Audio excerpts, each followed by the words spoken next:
Hello students of class 8th. So today we are going to learn a new chapter of English grammar, that is chapter 18th, synthesis of sentences. Here, before starting this chapter, you can see some of the points on your screen: simple sentence, complex, and compound. You are familiar with these three sentences, as it is already I have taught you in chapter 1: sentences, simple sentences, complex and compound sentences.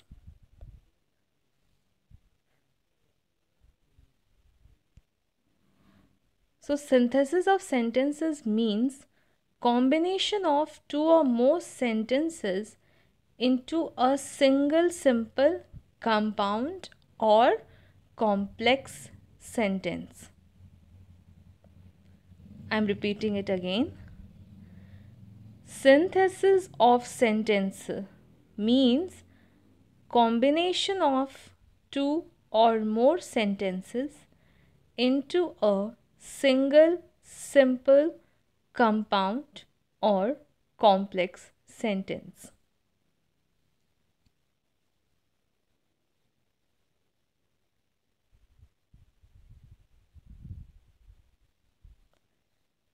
So here, this I have taken from your book, and here also you can see the definition. Synthesis of sentences means the combination of two or more simple sentences into one new sentence, that is simple, compound or complex. Okay, and here again in the first it is written combination of two or more simple sentences into single simple sentence. This is the first you have to learn. The first point is by using a participle. So we can use participle only when the sentence have a common subject. So participle will be used, the participle word will be used only when the subject, you know what is a subject? Only when there is a common subject. You can see it over here in the example. She won a jackpot, full stop.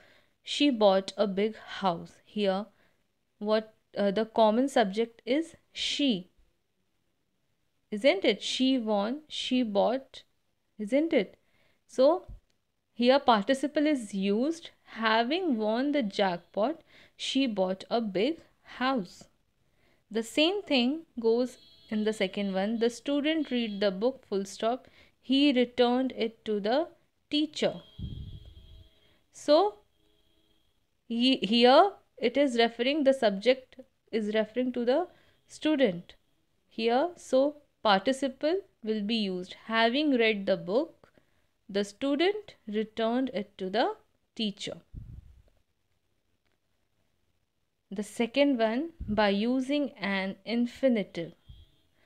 I am going to London. I want to pursue higher studies. Here, how it will be changed? You have to change it into a single sentence. So you will use the infinitive. I am going to London to pursue higher studies. The second one, you must complete your work in time. It is your duty. Here you have to make the sentence into a single, simple sentence. So here you will use infinitive. It is your duty to complete your work in time. Now the third one. By using a noun or phrase in apposition. You have to use a noun or phrase. I have already taught you. These chapters have already been taught to you all. So here, see the example. Ishita is my friend, full stop. She looks after her house very well. You have to convert it into a single simple sentence. Here, first you will write Ishita, then you will write comma, give a comma. My friend, comma, looks after her house very well. The second one, Bipin is my best friend, full stop. He plays chess very well. Bipin, comma, my best friend, comma, plays chess very well.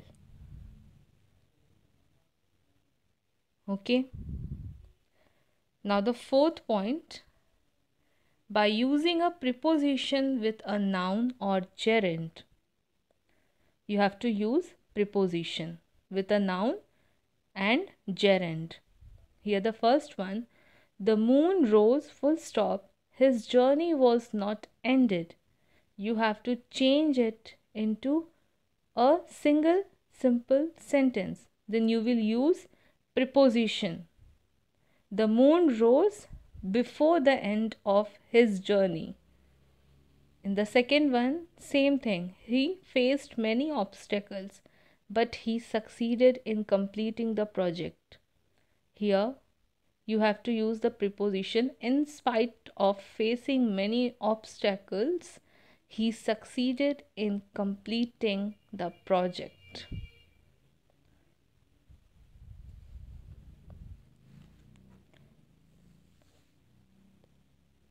The fifth one, or the fifth point, by using an adverb or an adverbial phrase.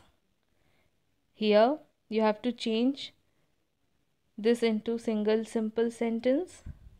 They decided to start a new project. All agreed to this. Here adverb, it adds something to the meaning of a verb. So here they unanimously decided to start a new project.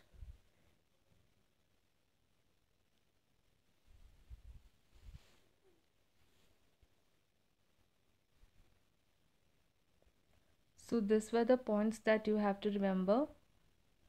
By using a participle, the first one, by using an infinitive, by using a noun or phrase in apposition, then by using a preposition with a noun or gerund, and then by using an adverb or an adverbial phrase. One more point is there, by using absolute phrase. Here you can see the sun rose, full stop. The fog dispersed. Here the sun having risen is an absolute phrase. The fog dispersed. The police arrived. The mob dispersed. The police having arrived, comma, the mob dispersed. So there are 6 points where you have to change this combination of two or more simple sentences into single simple sentences. So 6 points are there that you have to remember. That is by using participle, by using an infinitive, by using a noun or phrase in apposition, by using preposition with noun or gerund.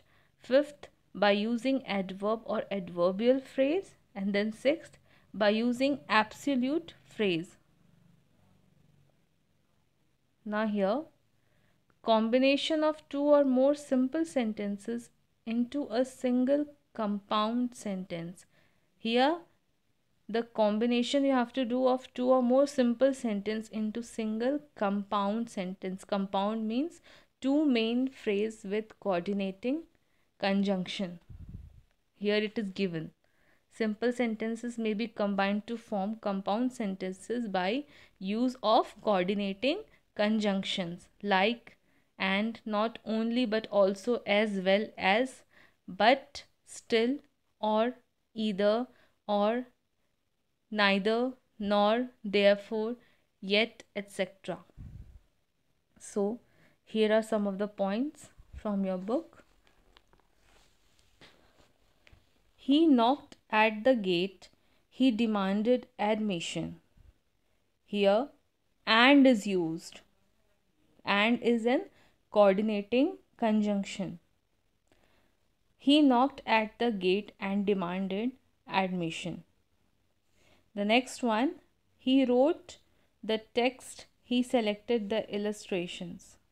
He not only wrote the text but also selected the illustrations. They are slow, they are sure. They are slow, but they are sure. Next, come in, go out. Come in or go out. I cannot see.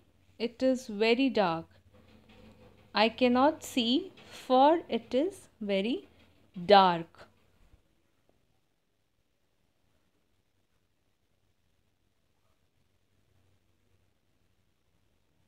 Okay, then the third and the last is by combination of two or more simple sentences into a single complex sentence. And in complex sentences, as I have taught you in chapter 1, the sentences, subordinate clause will be there.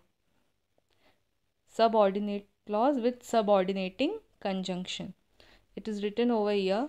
We can change a pair of simple sentences into a complex sentence by expanding a word or phrase into a subordinate clause. The subordinate clause may be a noun clause, an adjective clause, or an adverb clause. Three clauses. Subordinate clause may be a noun clause, an adjective clause, or an adverb clause. Here, he had failed. I told him that.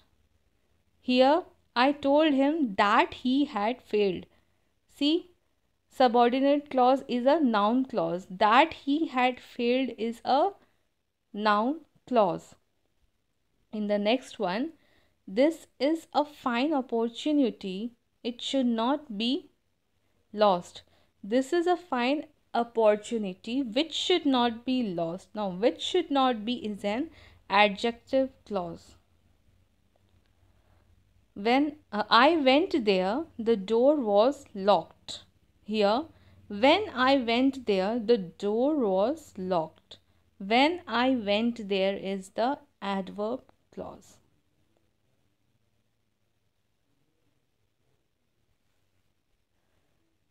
So, this was all about this chapter today, children. So, have a nice day. Thank you.